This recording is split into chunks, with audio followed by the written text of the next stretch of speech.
why can't we stand together? Why can't we marry each other? Because y'all have been brainwashed. I don't like seeing black women talk about the desirability of black men on the internet. Man, I feel lied to. I take full responsibility there, man. I fell for it.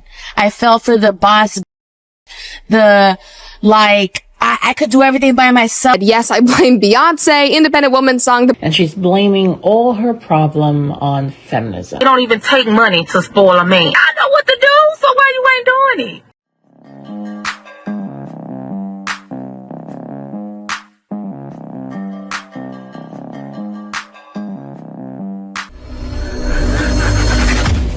Hey guys, welcome back to More to Life. Before I get into this video, I ask that you like, comment, subscribe, also smash that notification bell just to be sure you get my videos as soon as I release them. Let's get right into this. Not just about the looks. I'm looking for somebody who's motivated and has really great hygiene, because I don't like bad breath. I want somebody with a career who can win good bucks, good salaries. I need somebody who's financially secure, who can maintain a company. You're a gold digger, are you, Danny? Yeah. Yeah. You know what a gold digger is? Gold digger means they're trying to look for guys who are rich. Is that you? Pretty much, but... I mean, she was honest. Will a lot of guys deal with her? Probably not, man. As soon as you get a woman, and you notice it right away, from the way she's thinking, the way she's saying it in the TV show, right? Woman comes across and says, oh, well, this, and this, and she's talking about money. Run. Get up out of there immediately. Why are y'all still talking about black men not dating black women? Who cares? There's so much. There's this going on in this country, and there's this going on, and there's this, and there's communities. Our communities in Mississippi, they have all those dead bodies in the back. Yes, of course, y'all. I live in Jackson, Mississippi. By the way, I go to school there, and so I just thought, like, the reason that black women and black men are arguing so much about dating is because essentially that is the foundation. And you want to know when the black economy was doing its best, when we were the best in marriage, in everything, it was during segregation.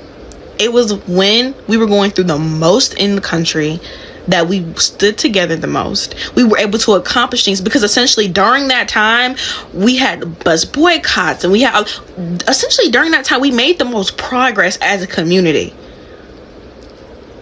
But who stopped it? Who stopped cooperating with the guys? It's not my fault. It all started with the foundation, and that foundation is a black family. And how do you create black families? Black relationships. But if black women and black men can't get together, essentially you need to figure out, why don't we like each other? Why can't we get together? Why are we arguing about these things? Why are we talking about 50-50 when it's always been that the man is supposed to take care of the woman? Why are we doing this? Why are we doing that? Like, why? Because we're trying to figure out. So she said, why are we talking about 50-50 when it's always the man that's supposed to take care of a woman? Why would a man take care of a woman when she's getting the bag or she's working, right? I have a situation, my wife works for me. Now she's out getting the bag and doing what she wants to do. Why can't we stand together? Why can't we marry each other? Because y'all have been brainwashed. But anyways, I just wanted to give you that answer. You cannot help the community. You cannot build the community without black family. You just can't. They can't focus on anything else because y'all can't even get that right. Yeah, I get what she's saying, but I don't get it at the same time, right? Listen, that talk, it's pretty much dead, right?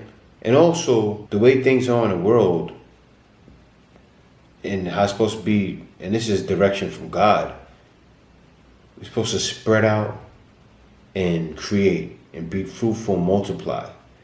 That was the command for us to do. Now, if we stick together and stay in one small community, we're doing the same thing pagans did. Think about it. I know this is going to be a hot take, but I don't like seeing black women talk about the desirability of black men on the internet. Wait a minute. Who are you? Now, this is the same woman. This is the same woman that was just saying blacks need to be blacks. Saying I don't like seeing black women talk about the desirability of black men on the internet. Y'all seen the last video she just made? Now she's saying this. She don't like black women talking about the desirability of black men. Or men, really. But black men, it's like, please don't. I get the it. Because black men down black women so much on this here internet, I hate to see them bigged up on here by black women. Wild. So y'all do know that it's easier for a woman to spoil a man than for a man to spoil a woman. So why y'all not doing it? It's literally so simple. And don't talk to me nothing about no money, because it don't even take money to spoil a man. You fix that man a sandwich, oh, he gonna love you. I'm talking about put a little bit of lettuce, tomato, dress it up a little bit, put a little extra to it. Oh, he gonna love you. When that man get in that shower, wash that man back for him. Lay his clothes out for him when he get out. They fresh, they ready. Socks, drawers, all of it. You see how that was free? Rub his feet, free. Give him a little massage, free. And if you got some money, you ought to not be saying nothing at all. Pay for that man haircut, put a little gas in that man car too. The new game coming out. He like to play the game. Buy that man that new game that's coming out. He like to dress. Give him a little graphic tee or something. Get him a little hat, a little snapback. You know what I'm saying? Y'all know what to do, so why you ain't doing it? I don't think of men as very complicated. And that comes from being a matchmaker. That comes from being a dating coach. That comes from listening to thousands of men. It comes from interviewing men. Men are not complicated, ladies. It's pretty straightforward. And then we be the one, we be picky. Oh, I want this, I want that, I want this, I want that. Okay, he wants stuff too. He like to be spoiled too. And if you get a little too mad and talking about what you ain't finna do, I ain't finna buy that, I ain't finna do that, okay. And what one woman won't do, another one will too. Remember that. So right. Men don't need to spend 500, 300, I say 300 to 1,000 on their hair. She broke it down right. Men are very simple. That's why when guys say fix daddy a sandwich, that's a simple thing to do. Go in the I got the fridge rack, and open the fridge right now. Take out some turkey, cheese, lettuce, tomatoes, slap some mayo on the bread. Sandwich is done. Not hard. Like she said, go get the game. Get the game he wants. Get it to him a little bit. It's not hard. You going to bed, y'all both going to bed, give him a massage. Hey, he'll give you one too, most likely, right? The simple things. Easy to do. But no, it's hard because the brainwashing of women, and it's been done for years. See, the programming over years, and think about it, it was from higher ups. Why do you think back in the day there was so many songs even? All my ladies independent. And I seen women talking about it. Let me get into that video right now, because she broke it down here.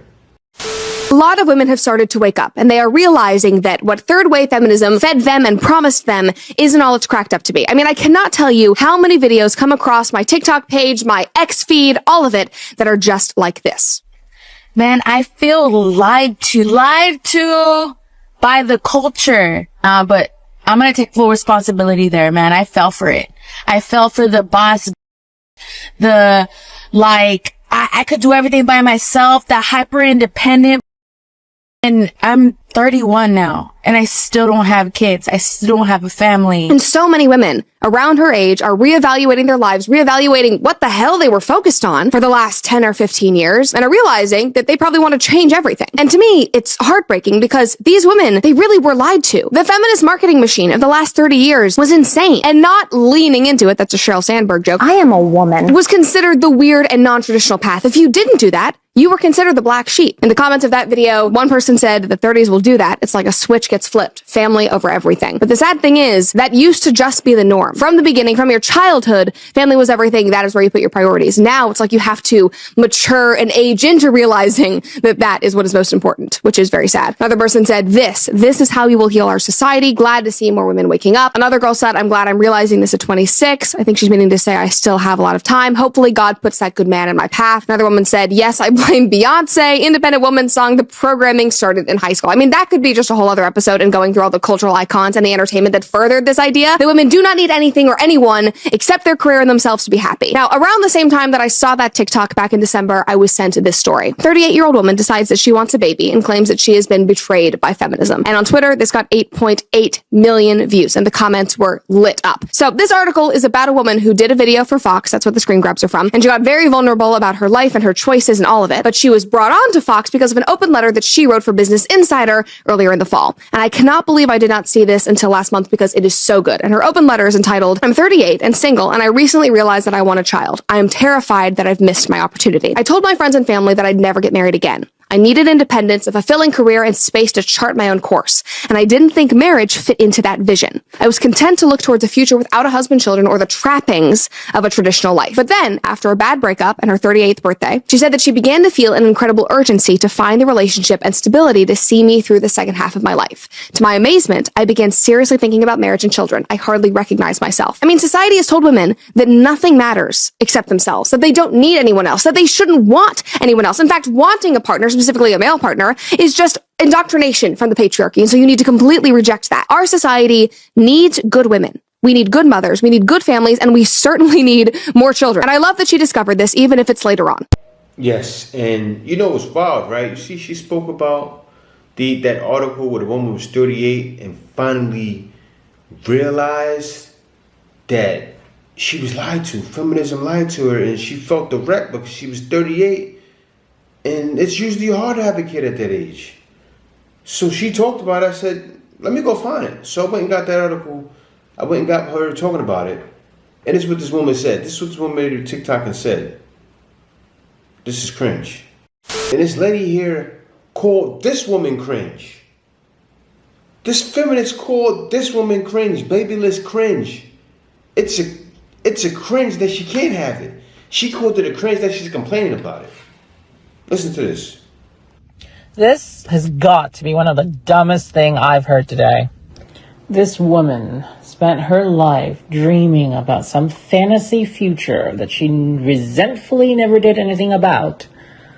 And then, facing a lonely, childless death, midlife crisis has hit her like a truck. And she's blaming all her problem on feminism. Because feminism held a gun to her head and forced her not to have any children. Don't you agree, Mr. Feather? Word. Twat. You heard that? That's the problem. The woman is saying that about her and didn't realize that's the problem. What you did right there is the issue. This woman felt like, oh, let me go get the bag. Let me keep going. Get the bag, get the bag. Then she got older and said, yes, it happens that way. You get so caught up when you have a job and that's all you're focusing on is making money, getting a bag and getting a raise and getting promoted and getting a raise and getting promoted again and then moving further. And she became a man. So now she became a man and didn't have kids. Now she's really a man. It's wild. But you see what they get? We gotta stop this, man. She finally realized there's more to life than this nonsense.